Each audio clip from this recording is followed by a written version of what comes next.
David Bowie was one of the most innovative and versatile artists of all time.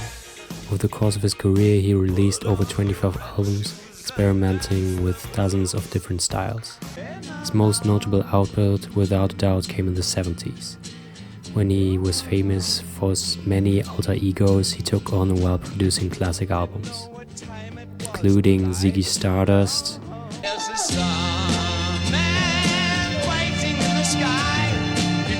or El Insane for the albums of the same names. His last very notable alter ego, however, came in his character of the Thin White Duke, which took on for his 10th album Station to Station in 1976, exploring the drug addiction he was facing at the time. And although the album is nowadays seen as one of his best, it represents what Bowie himself described as the darkest period of his life, a stage which he needed a change for to get away from. As a result, he moved from LA to Berlin with his wife, just as his friend Iggy Pop, back then just known as the frontman of the Stooges. That started what is now known as his Berlin period. First of all, they recorded Iggy Pop's album The Idiot, released in 1976. The debut album from the Stooges frontman was musically mainly composed by Bowie, while lyrics and singing were delivered by Pop. According to Bowie, he didn't feel ready yet to commit to a project and felt more comfortable in taking part in the background. The following year, though, he released the first album of that period, Low, which is the album this video is going to be about. As said earlier, in the making of The Idiot, Bowie felt more comfortable in taking the back seat. That also shows on this album. The first song, Speed of Life, for example, is just an instrumental piece, just as the last song of side A in A Career in a New Town, one of the most beautiful songs I've heard in recent time.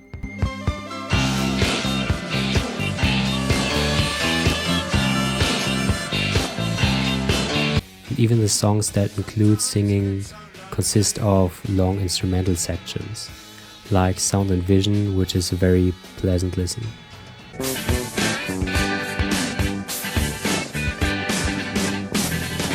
Although the three albums are considered part of the Berlin trilogy, only the second album, Heroes, was recorded completely in Berlin.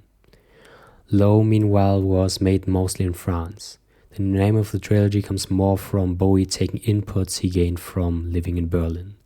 That also shows in the many influences taken from German artists, who, yes, at the time were the main innovators of krautrock and the use of synthesizers, with bands like Kahn, Neu, but most notably Kraftwerk, who the NME once called the most influential band ever, standing only next to the Beatles. That influence on Bowie shows in things like the synth used throughout the album, but also the way in which tones are stretched out towards sounding unnatural on always crashing in the same cars, which reminds me of Kraftwerk's Autobahn from 1974.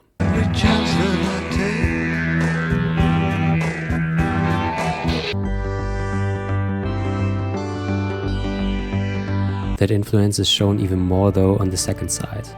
That one consists of multiple instrumental pieces, only featuring Bowie's voice as an additional instrument.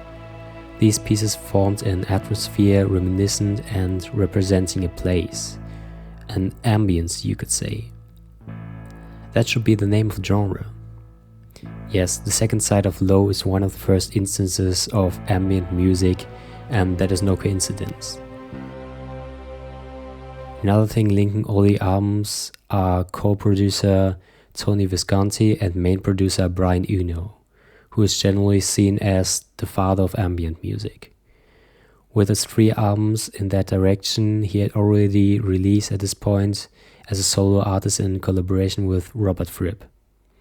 My favorite from this side, and probably the track representing the trilogy as a whole the best, while not being the most famous of it, might be Warszawa.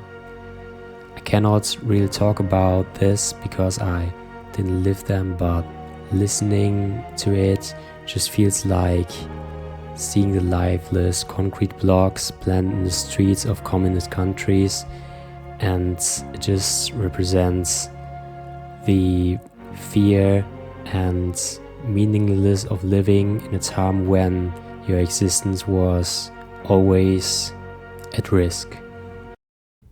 And did you know that Joy Division initially named themselves after the song? Yes, they banned from Lawful Tear Us Apart, and that album every fifth college student has worn as a shirt for the past 35 years now, originally called themselves Warsaw, before changing to the name we know them today. And they weren't the only band taking influence from the album. In fact, most post-punk bands emerging after 1977 admitted they tried to copy the album's drum sound, with most of them failing. Another influence it is credited for is the emerging of post-rock, but you have to agree that the ambient work delivered here is different from regular one in terms of how sinister it is. Well, it's something that it has in common with the genre of post-rock. After Low, Bowie released 2 more albums to conclude his Berlin trilogy, and Iggy Pop 1 more. Both of the artist's most famous songs also emerged from that time in Iggy Pop's Lust for Life and Bowie's Heroes. Still though, in my opinion, Low stands as the pinnacle of that period of Bowie's career, one of the most innovative and unique musicians ever.